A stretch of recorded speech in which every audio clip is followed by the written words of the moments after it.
Hola familia, amigos y amigas, hola a todos y a todas. Bien, el otro día y por iniciativa de Francia, concretamente por iniciativa de Macron, se convocó una reunión, no cualquier reunión, una reunión plenaria de Naciones Unidas, es decir, una asamblea general, a inspiración francesa de llevar a discusión y aprobación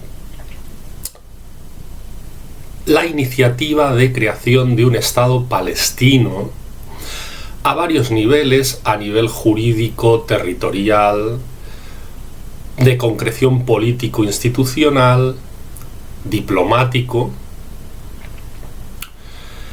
y a nivel de reconocimiento internacional, o sea, de las naciones, y a nivel también de reconocimiento de Palestina a nivel supranacional. ¿Qué quiere decir esto? La propuesta es, entre otras cosas, que la Autoridad Nacional Palestina, como miembro de la ONU observador, que propone pero no dispone, es decir, que puede emitir propuestas y puede emitir la petición de llegar a resoluciones de la ONU, pero no vota, no dispone, pues esa transición desde la condición de miembro observador de Naciones Unidas hacia un Estado palestino jurídicamente normal a nivel de la ONU, o sea, con derecho a proponer y a disponer, o sea, lo que se llama miembro de pleno derecho de Naciones Unidas. Bien, veremos que se le giraron las tornas a Macron y que aquello que pretendía discurrir por determinados cauces demarcados por quien proponía el Estado palestino, es decir, los franceses, se convirtió en algo bien distinto y fundamentalmente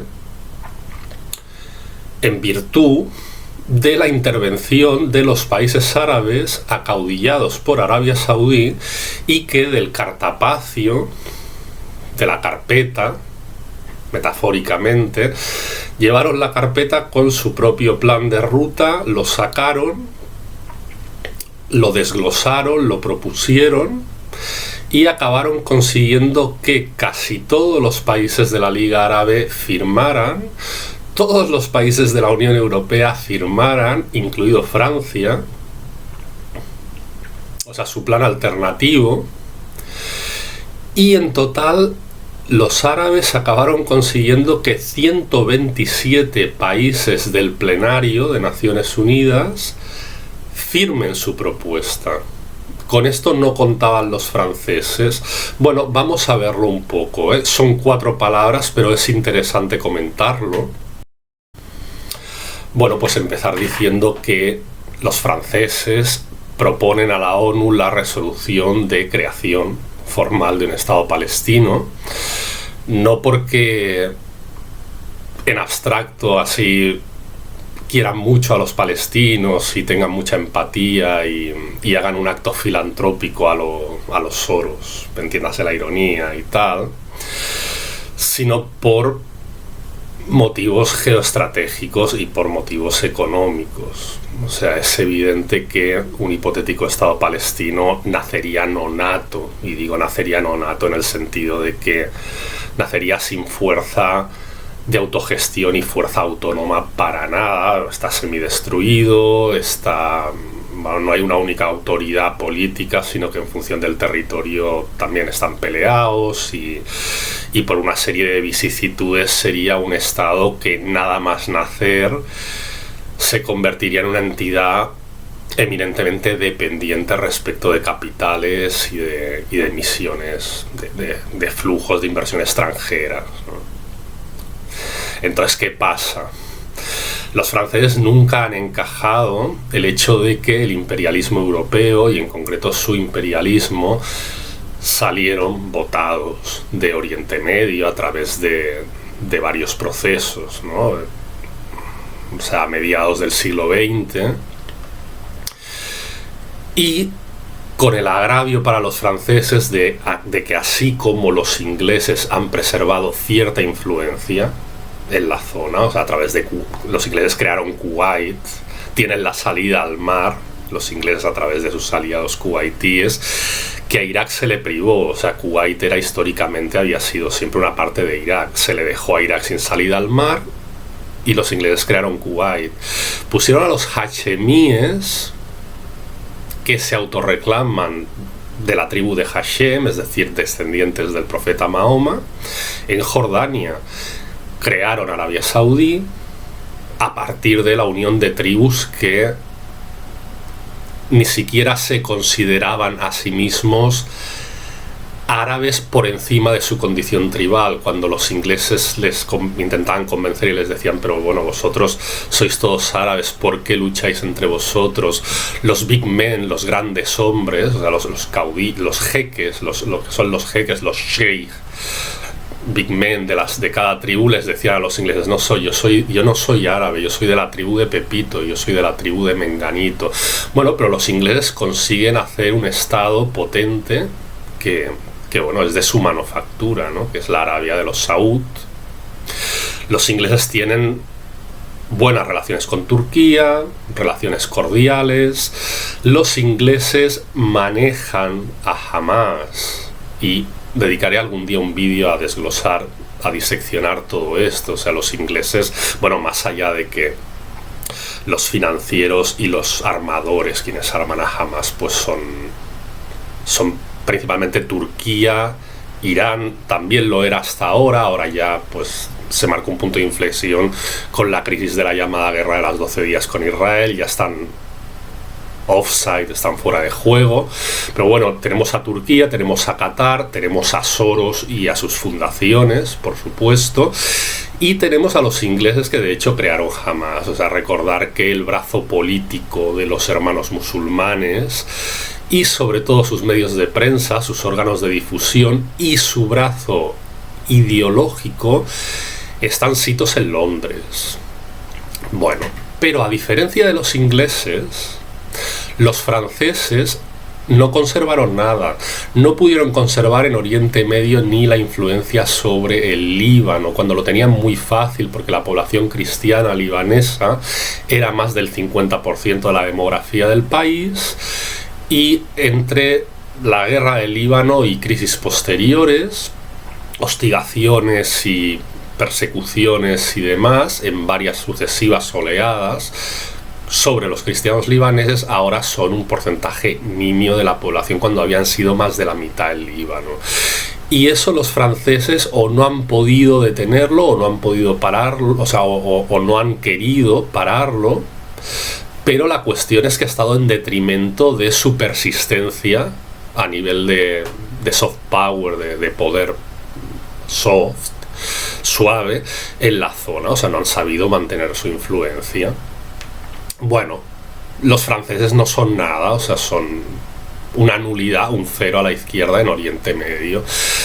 ¿Qué pasa? A través de la creación de Palestina, y si además la apadrina Francia, podrían reingresar a lo que Napoleón Bonaparte ya llamó Palestina y el Levante Mediterráneo como la llave al mundo asiático, la llave a Asia. Podrían competir con los ingleses, podrían constituirse como un actor global con influencia sobre ciertos actores regionales, y además el imperialismo europeo de reingreso en Oriente Medio, y ya no solo Francia, sino también Inglaterra. Por ejemplo, recordemos que Starmer fue el primero en sumarse a la iniciativa francesa. Canadá también ha reconocido la iniciativa francesa, reconoció al Estado palestino unilateralmente antes de la celebración de la Asamblea General de Naciones Unidas a tales efectos. Canadá, un país deudor y con vínculos por herencia colonial en su territorio, tanto con los ingleses como, en el caso del Quebec, con los franceses. ¡Qué casualidad! Bueno,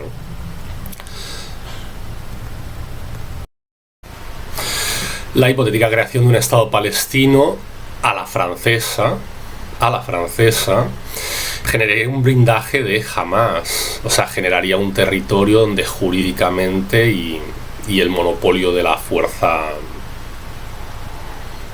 armada, política y tal, pues en parte quizá recaería sobre Hamás, porque a partir de Hamás se constituiría también una fuerza militar palestina, no solo a partir de Hamás, pero es evidente que en parte sería a partir de Hamás. ¿Qué rentabilidad presentaría esto para el imperialismo europeo? La contención, limitación y demarcación de Israel. Evidentemente no se trata de que al imperialismo europeo le interese la desaparición de Israel, puesto que al revés, o sea, ellos son grandes amigos de que la existencia de Israel continúe, pero sí que les interesa cierta demarcación de la acción israelí en la zona y ponerle un contrapeso ahí, en primer plano, pues sería positivo para los europeos. Obviamente no les interesa, ni les interesa que desaparezca Israel, ni les interesa un Israel desbocado y que pueda realizar sus pretensiones pues hegemónicas en la región, ya que eso pues conduciría a una no dependencia por parte de la acción regional, del actor regional, hacia los actores globales europeos. Y para que haya dependencia no hay ningún actor regional que pueda netamente sobresalir y dominar a los demás. Tampoco Irán, evidentemente, o sea, tampoco quieren que Irán sobresalga, pero tampoco quieren que Irán desaparezca. Es como el yin y el yang, o sea, es como el día y la noche. O sea, es una balanza en el que en los dos pesos hay dos poderes, y si uno acabara dominando, pues se soltaría el pelo, o sea, ya no dependería de terceros, lo cual a los europeos pues no les interesa, ni en el caso de Irán ni en el caso de Israel.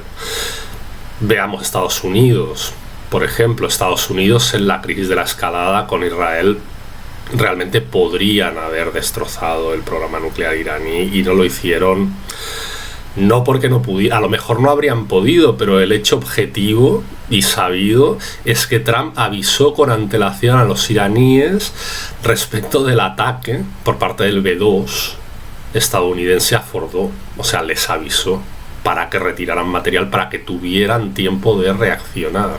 O sea, fue un toma y daca, fue una representación. Luego los iraníes contraatacaron habiendo avisado previamente a los estadounidenses de qué bases estadounidenses atacarían en el Golfo Pérsico y demás. O sea, no interesa un unilateralismo actorial en Oriente Medio. Eso significa que unos u otros actores regionales triunfantes podrían armar su proyecto económico de flujos de capital, su proyecto regional, cosa que no para ellos no puede haber un proyecto regional, debe ser un proyecto dirigido desde Occidente y con la implicación regional, que es diferente. Otros actores externos son los rusos, y Rusia no quiere comprometer a Israel, pues porque, un día lo explicaré así más largo y tendido en un vídeo, detrás de la propia creación del Estado de Israel estuvo la URSS. La URSS apoyó y fue la padrina de dos sectores dentro de las fuerzas judías promotoras de la creación del Estado de Israel, como fueron el social-sionismo y el bundismo. El movimiento organizado comunista judío se llamaba el bundismo, era muy fuerte. Y desde la Unión Soviética, bueno, pues armaron, ¿no? Cuando nacen las IDF, las armas son armas checoslovacas, y anteriormente las bandas y las organizaciones de los judíos que peleaban contra los británicos y en pro de eliminar la presencia británica en Palestina y demás, bueno, pues varias de esas bandas, Lehi, por ejemplo. La banda Ester no, porque ahí estaban más los europeos. Banda Ester no. El Irgun tampoco, pero la Haganá, por ejemplo, que tenía orientación social sionista, pues estaba también patrocinada por la Unión Soviética aquel entonces y bueno, y aparte había toda una tradición, digamos, cooperativa, comunal, que se enraizaba en la tradición de vida de comunidades judías en la antigüedad, pero que había sido actualizada y modernizada a través del proyecto de los kibbutzim, que la URSS apoyaba. Luego más adelante la URSS cambia de onda. Pero los que creen que los Estados Unidos desde el principio fueron los grandes aliados del proyecto israelí tal se equivocan. Más bien todo lo contrario. Otro actor externo, los chinos. China, que hizo en la Asamblea General la iniciativa francesa, se escabulleron, estuvieron muy calladitos, muy discretitos. Y es lógico, porque China es el primer socio comercial de los israelíes en volumen de capitales, en volúmenes de movimiento de capitales, no en volumen de empresas. O sea, en número de empresas, evidentemente el primer socio comercial israelí son los Estados Unidos de Norteamérica, pero en volumen de capitales China supera a los Estados Unidos, con lo cual pues la línea también es clara.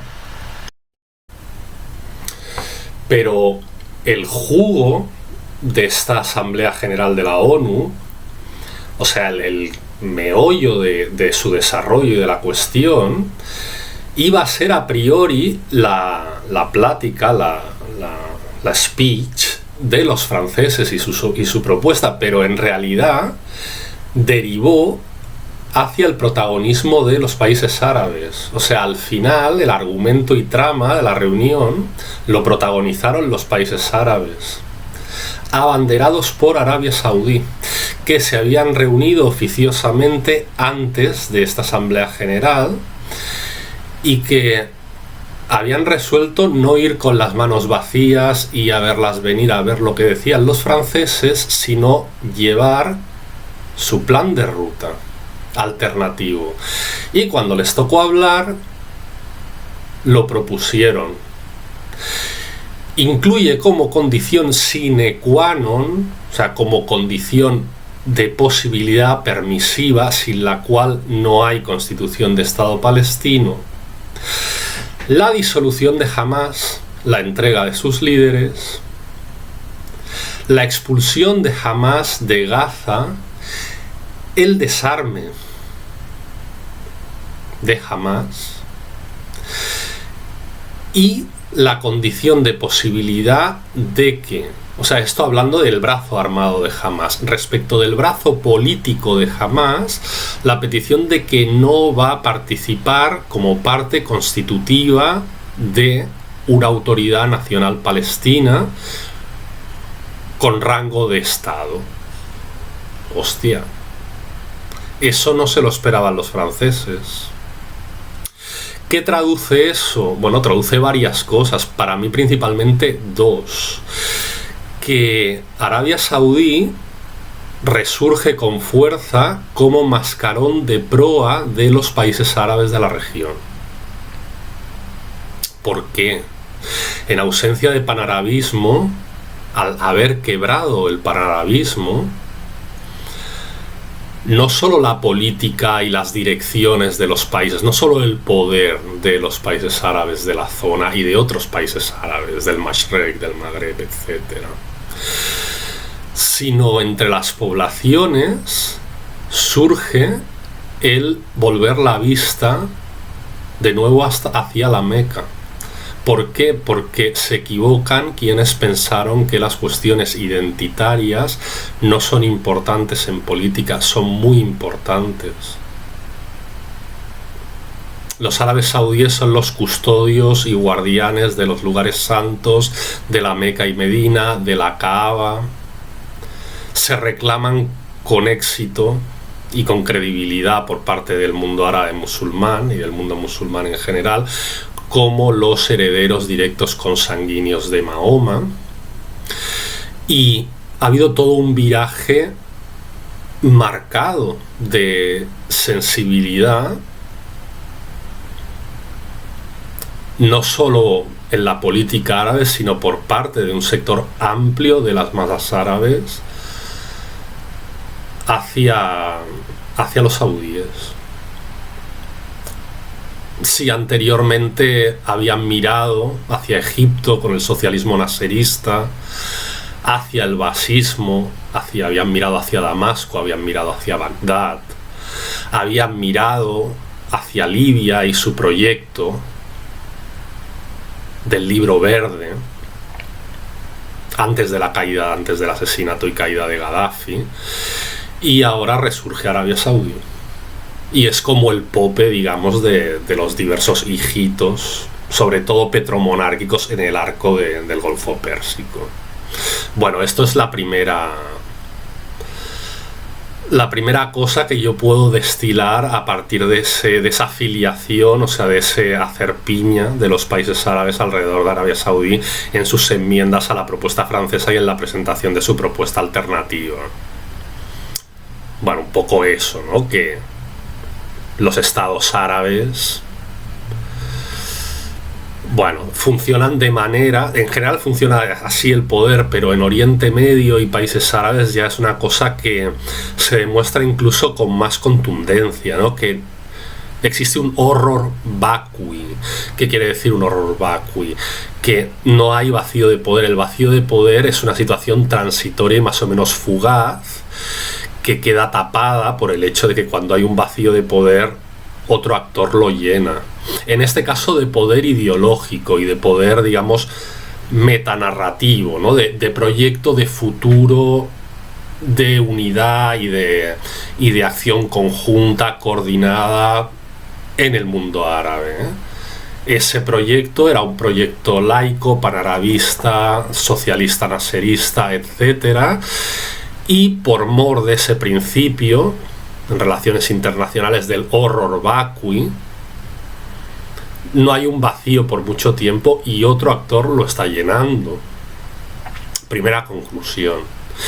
Segunda conclusión, queda bien demostrado que los países árabes no quieren tampoco comprometer en demasía a Israel. No quieren un Israel evidentemente desfogado porque les amenazaría, pero también de manera concluyente y de manera taxativa han dicho al mundo y han dicho a Macron: no, jamás no sobrevive a esto. Creación de Estado palestino, sí, pero poner en las narices de Israel un antagonista conflictivo y que le conduzca a una debilitación y a un estar en guardia, destinar recursos en materia de estar en jaque, digamos, no lo queremos, han dicho los árabes, y no lo queremos porque en ese caso Irán podría sobresalir.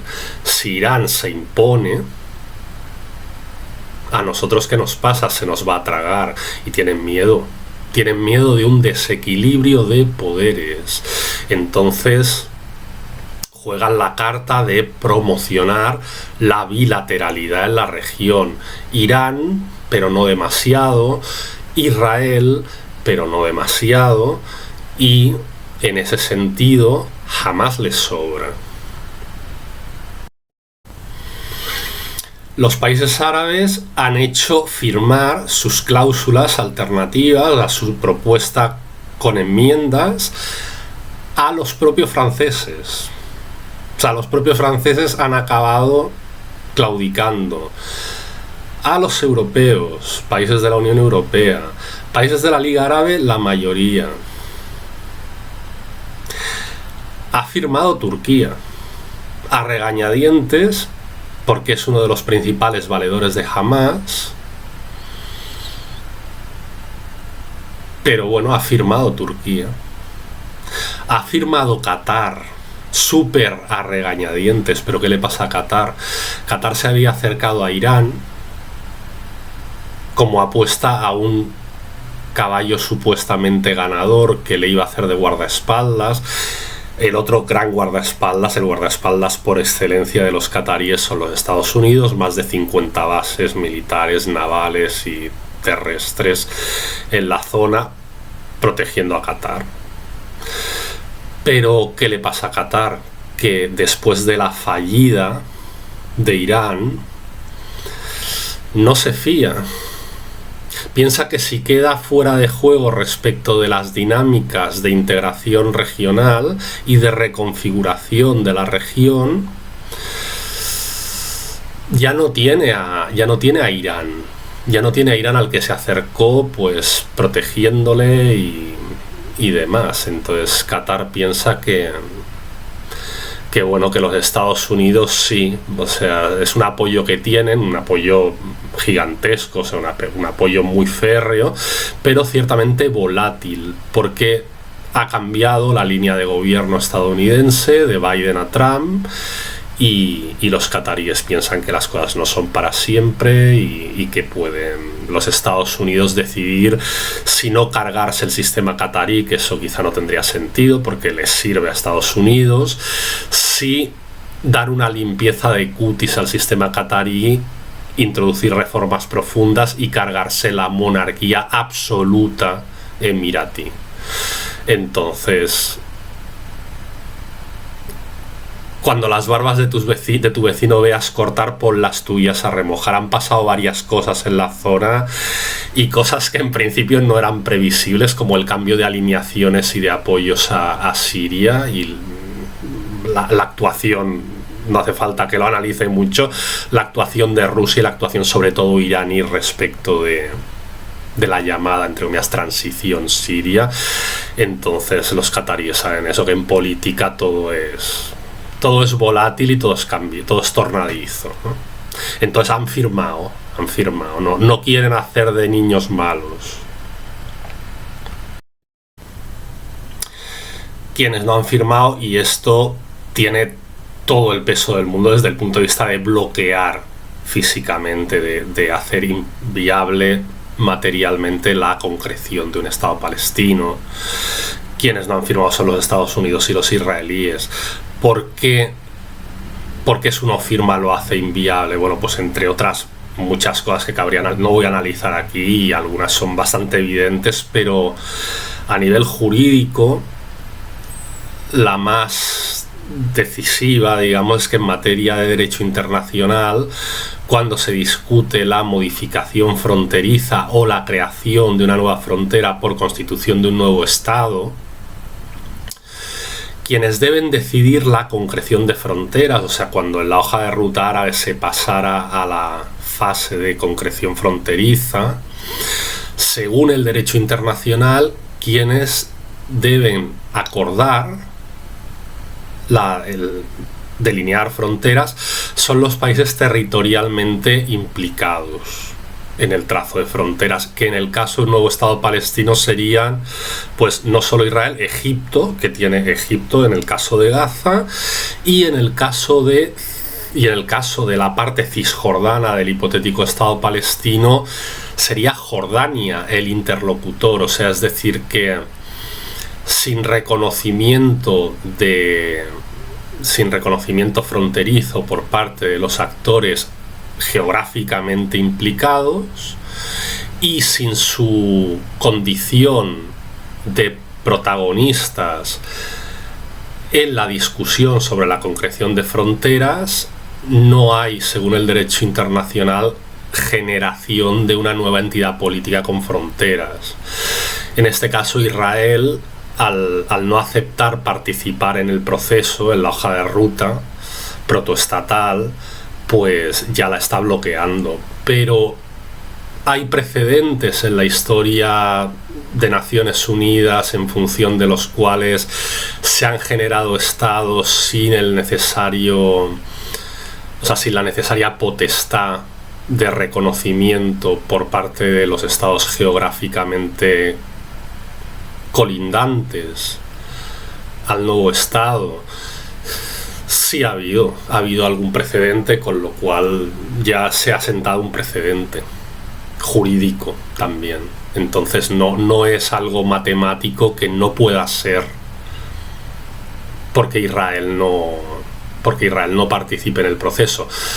A ver, yo creo que no puede ser pues por varias otras cosas, ¿no? Porque Israel bloqueando o saboteando ese proyecto, estando allí en las narices del Estado por nacer, pues será inviable igualmente, ¿no? Pero por el tema fronterizo hay precedentes, digamos, de generación de entidades políticas no bilaterales, sino por decisión de Naciones Unidas.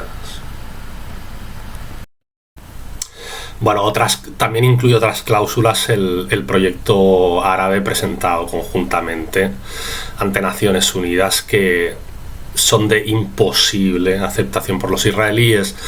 No digo que no deban aceptarla, o sea, no hago un juicio de valor. Bueno, vosotros ya os habréis dado cuenta que mis análisis pertenecen a la tradición que en relaciones internacionales se llama tradición realista de análisis, o tradición no normativa. O sea, yo no establezco, no me ocupo de analizar qué sería lo justo, qué sería lo más conveniente hacer, sino desde un análisis con una dimensión prospectiva me ocupo de establecer qué es lo más probable que los actores resuelvan hacer. No como juicio de valor mío, sino como juicio de hecho.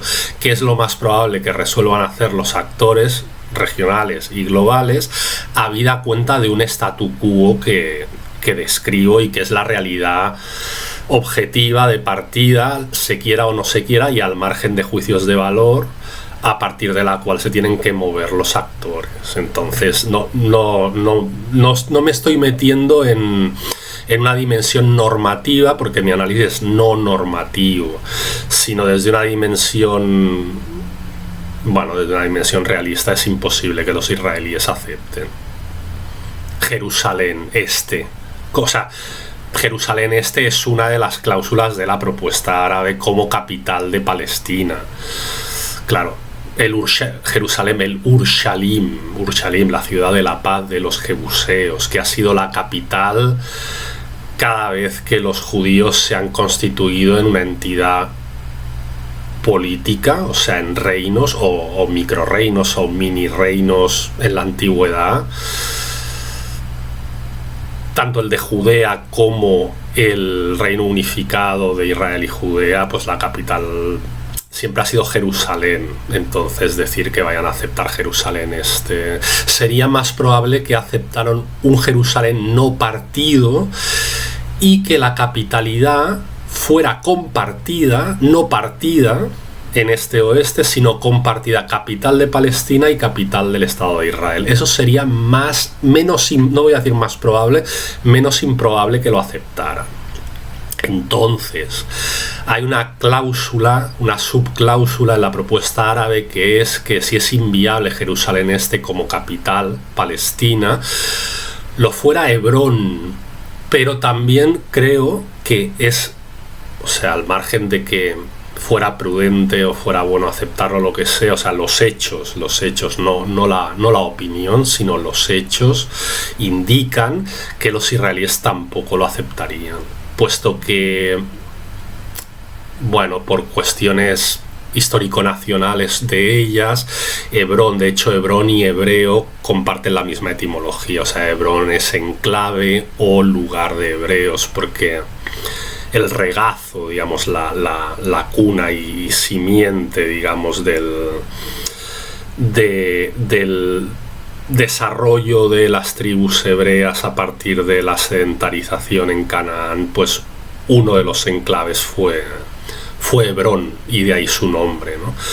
Entonces, no sé, es difícil, pero bueno, ya se verá. Bueno, pues muchas gracias, seguiré analizando, espero que os haya gustado y que planteéis vuestras dudas, vuestras cuestiones, matices, indicaciones al desarrollo de este vídeo, controversias, polémicas, reticencias, también vuestro apoyo si queréis, pues en los comentarios os animo a escribir y a iniciar hilos de debate, que en definitiva es una de las finalidades de los vídeos, ¿no? Si bien es una finalidad que no se ve muy excelentemente refrendada, porque no doy lugar a los debates a los que me gustaría dar lugar, pues bueno, sí, algunos comentarios hay, todos muy interesantes, y os animo a enzarzaros en debates, ¿no? En esa sección de comentarios. Bueno, un abrazo, gracias y hasta siempre.